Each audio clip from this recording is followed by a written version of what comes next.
Hey everyone, welcome to the next video.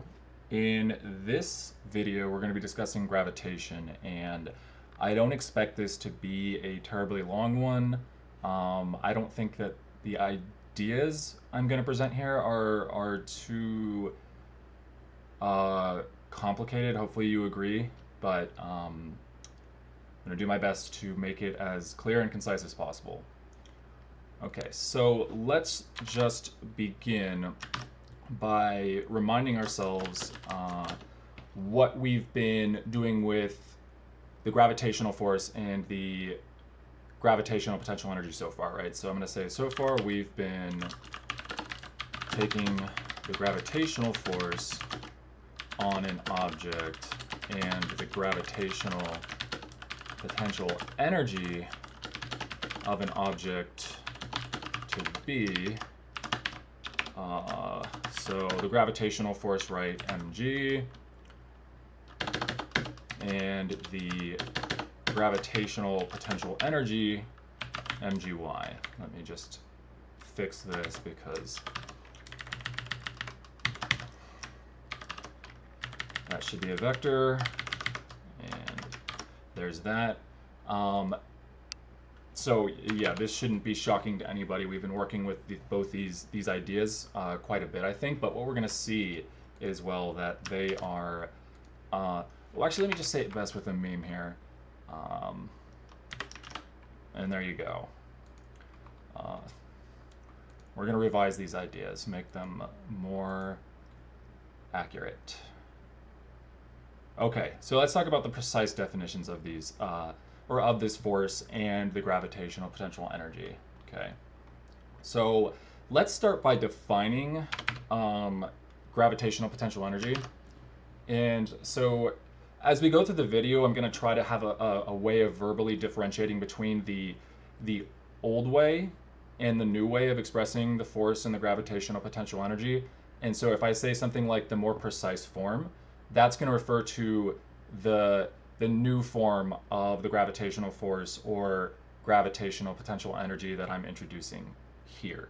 So hopefully that's all clear. So let me just say that the gravitational potential energy of two objects, say one has mass little m and the other has mass big M, and they are separated by a distance r, and this is given by this expression. And we need to, so everything in this hopefully is clear except for maybe this big G, right? So let me just tell you what that is. The big G is the universal gravitational constant, where numerically this is, I'm just going to copy and paste this from the notes here, is this value, right? 6.67 times 10 to the negative 11th meters cubed per kilogram second squared. And this is an approximate value, right? Because of course I think that if you were just to look this up on Wikipedia or something, they might give it to you with like 9 or 10 decimal places, but this is definitely good enough for our purposes. And one of the things to notice about this is that it's just an incredibly small number, right? And we'll talk more about that later. But the idea here is that the gravitational force is actually quite weak, which might strike you as a surprising thing to say, but we'll talk more about that later. And so let me just say this, the gravitational potential energy, well, it obviously has dimensions of energy, right? I'm not going to go through and show this. I think everybody probably gets the idea behind dimensional analysis now, so I don't necessarily intend to do that for the rest of the videos here, but I might if, I don't know, I'm in the mood. But this has dimensions of energy just like mgy, right? And units of joules. So nothing about the dimensions or units here should be surprising, I think. And so you might be wondering why we need to revise our expression for the gravitational potential energy. And the reason is, let me just say it like this. I'm going to say that U sub g equals mgy only works near the surface of the Earth. Or it could be some other planet if you have the appropriate g value, right? But let's just think about being on the Earth for definiteness. And I'm going to say whereas U sub g equals negative big G, big M, little m over R holds for any two objects regardless of whether they're near the surface of the Earth or not. And so generally you want to, like, if you're working on a problem and you're, confused as to whether to use the mgy or negative big G, big M, little m over R form of the gravitational potential energy, just ask yourself, right, is the acceleration due to gravity in the situation I'm thinking about, 9.81 meters per second squared, or is it different? And we'll talk more about this too, because maybe it's not so clear how little g varies with distance from the center of the Earth, but we will definitely discuss that. And so generally it's like if you're talking about large objects, say in space, like the sun, the Earth, the moon, two stars in some far-flung galaxy, you want to use this form of the gravitational potential energy.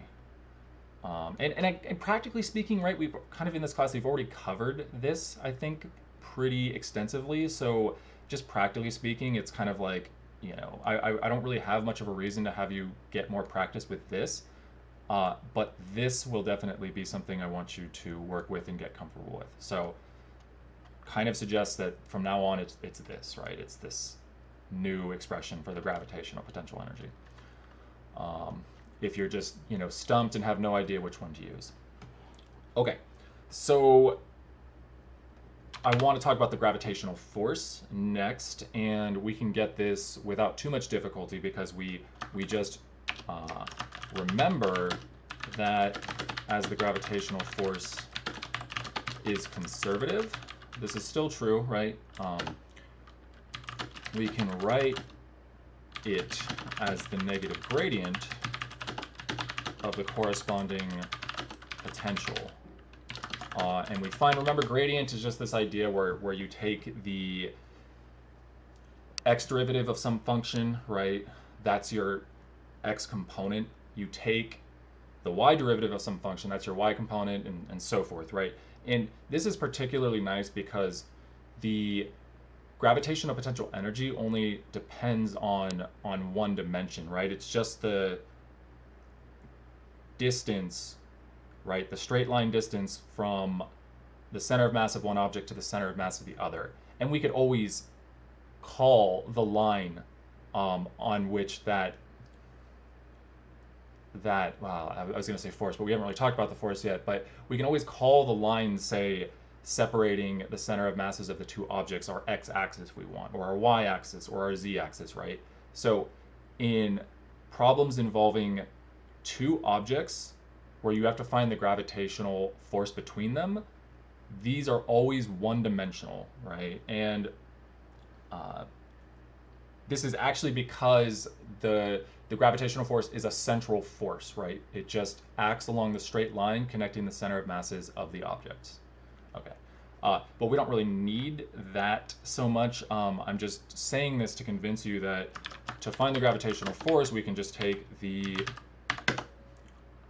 magnitude of the gravitational force. We can take the negative r derivative of our expression for the gravitational potential energy, and we simply find that the magnitude is given by this.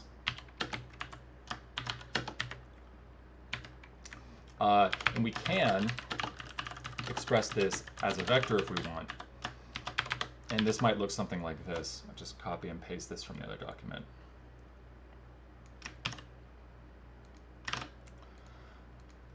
And I don't think that anything about that is surprising or weird, except for possibly this r hat. And I'll just put this in words here. I'm going to say the r hat, let me make this a unit vector,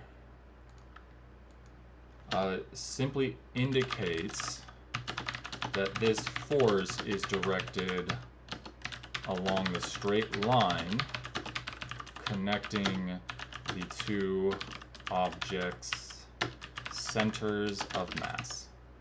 And furthermore, the gravitational force is always attractive in nature. It tends to pull the objects toward each other. So in some ways it's quite simple, right? Because we kind of always know the direction, which is half the battle when we're talking about vector quantities like forces, right?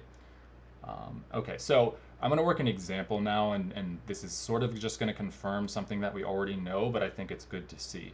So we want to use the more precise definition of the gravitational force to calculate the force experienced by a person of mass 80 kilograms standing on the surface of the Earth at sea level, right? So let's do this. We'll say the magnitude of the gravitational force here is given by, and this is just going to be us adapting the formula we just wrote down. And so it's big G, big M, little m, all over big R squared. And I need to define big M and big R, but you probably have realized that, let me say this, that big M is the mass of the Earth and big R is the radius of the Earth. And so I'll just put this in the document, say big R, and I will say it's approximately 6.37 times 10 to the 6th meters. It's the radius of the Earth. And big M, this is 5.97 times 10 to the 24th kilograms is the mass of the Earth. Okay, so let's see what happens when we demand that this equal mg. And I know I'm kind of veering away from what we were actually supposed to do here, but in the end, I think you'll see that I am actually doing it. So what we're going to say is that, let's just write the gravitational force as the expression we just found, and let's say, well, this must equal mg, right? Little m, little g. So this is the force on the person as we've been expressing it pretty much the whole term so far, right? So if we solve this, well, there isn't really much to do besides cancel the little m's, and we find that little g is big G, big M over big R squared. Now, if you go through and calculate the numbers here, you're going to find that this is very, very close to 9.81 meters per second squared. And so what this suggests is that our value for little g is actually a definition, right? And so I'm going to say, as a matter of fact, this is how g is defined. And we can write g is defined to be big G, big M over big R squared. And this right here, this will work basically at the surface of any planet, right? So you could do this for the moon, you could do this for Mars, you could do this for, you know, pretty much any planet or moon out there, whether it's in our solar system or not. And that's because this big G is a universal constant, right? So we can see very much that little g depends on being near the surface of the Earth. But this big G will always work for us, regardless of which planet we're on or how far we are from its center of mass. Okay. Okay, so let's look at another example. And what I want to do here is just show you that the gravitational force is actually quite weak in nature. And really the only reason that it's noticeable for us, say here on the surface of the Earth, is because the Earth is so very large, right, compared to us in mass and just overall size. So you're standing a distance 1 meter away from Hafthor Bjornsson, I think that's how you pronounce it, who has mass of big M equals 155 kilograms. If your mass is 70 kilograms, what is the magnitude of the gravitational force you feel? So if you don't know who this guy is, right, he's like some Icelandic strongman competitor, right? And I think he was actually in Game of Thrones for a little bit. But he's a big dude, okay? So that's why I chose him. So let's see what this force works out to be. The magnitude of the force, and I'm going to do the numerical stuff here because I want to just show you that this is going to be a very weak force. So we just adapt our expression for the gravitational force to what we're given, right? And I'm going to copy the numbers from the other document here.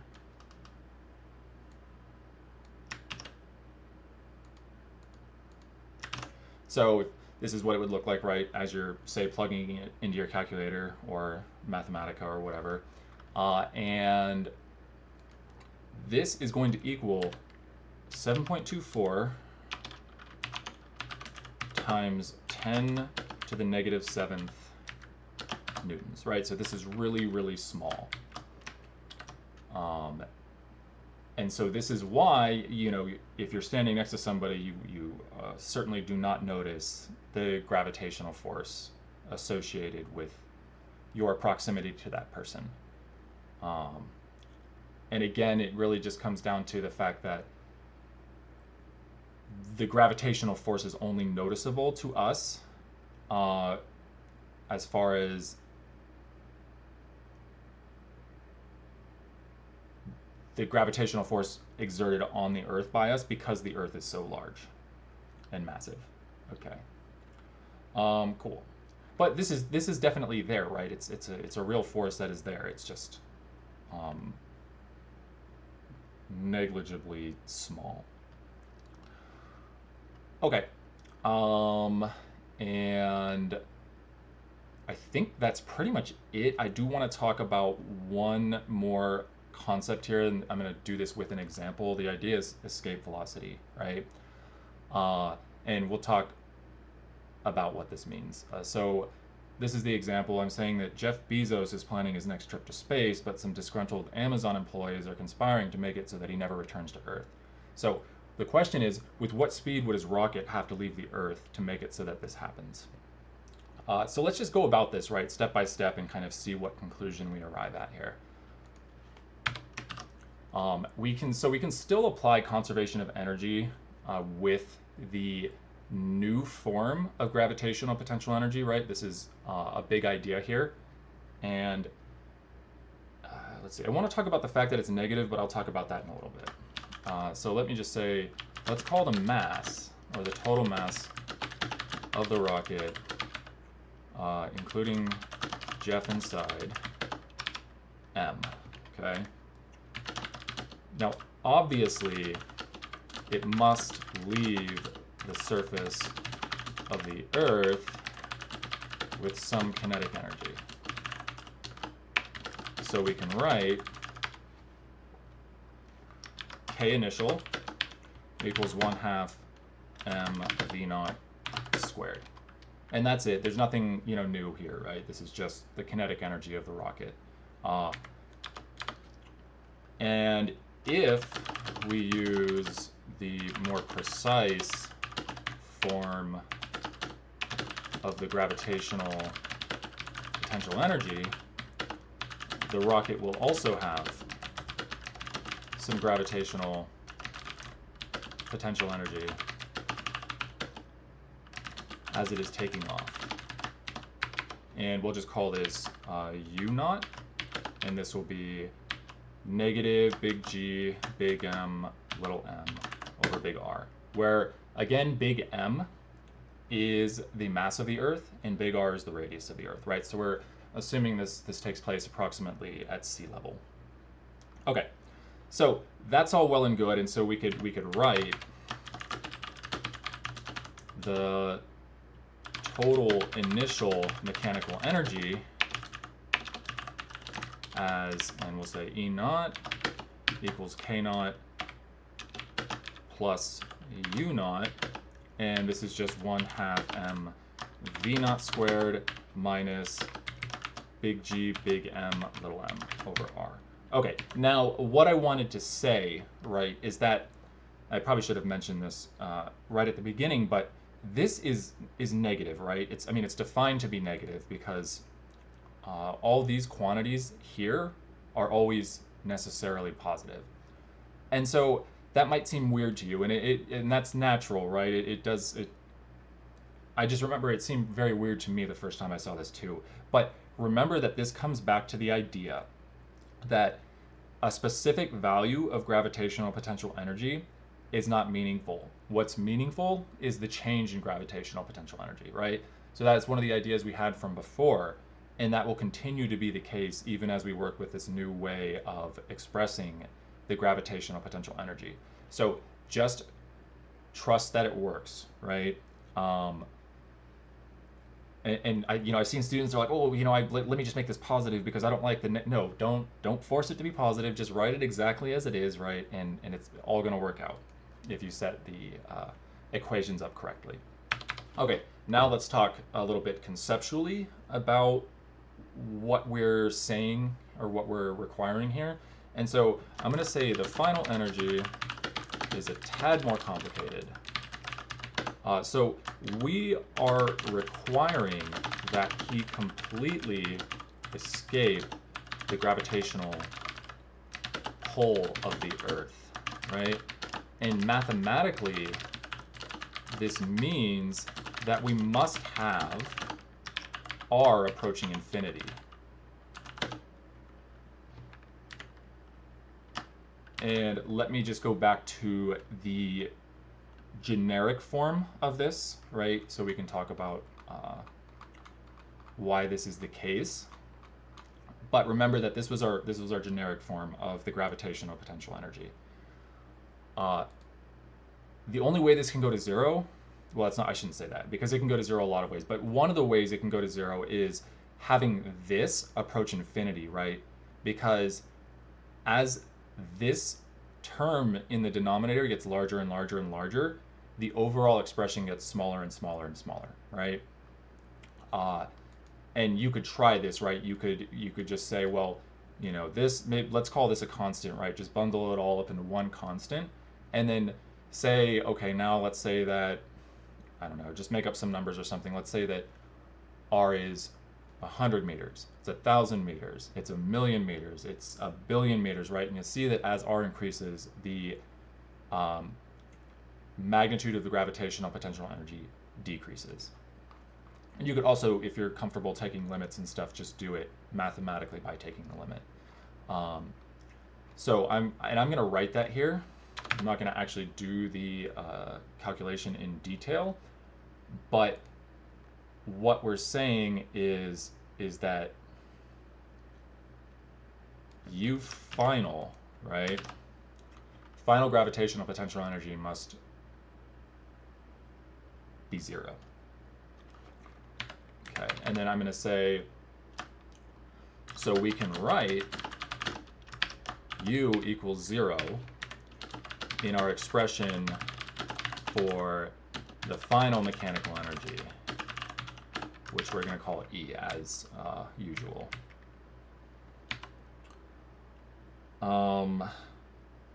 Okay, and then in the limiting case where he has no final kinetic energy. The kinetic energy is also 0, right? And so we can write that the final is just 0. Now, this is, again, as with like all considerations of limiting cases, this is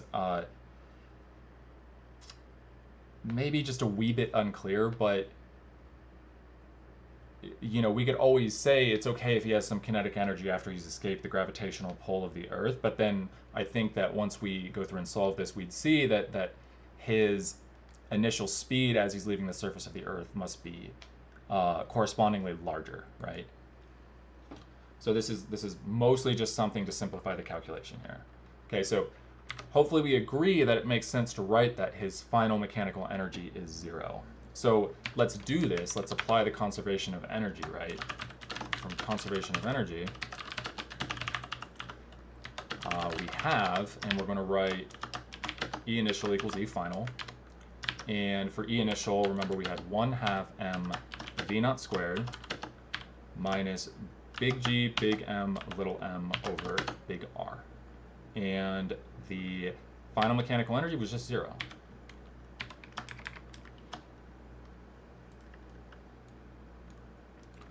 Okay, so all that's left to do really is solve for V naught. So solving this for V naught, we find, and V naught, okay, third time's the charm here. V naught equals the square root of 2 big G, big M over big R. And if we evaluate this numerically, we're going to find that it's about 11,000 meters per second, right? So it's quite large. And hopefully this isn't too surprising. I don't know, honestly, like with our current rocket technology, if we could even launch a rocket with this speed. I'm gonna say no. I'm pretty convinced that we couldn't, but you know, I could be wrong. Regardless, this is very large, right? And so these Amazon employees would have to somehow rig his rocket so that it leaves with just immensely large speed. Okay, that's really about it for gravitation, right?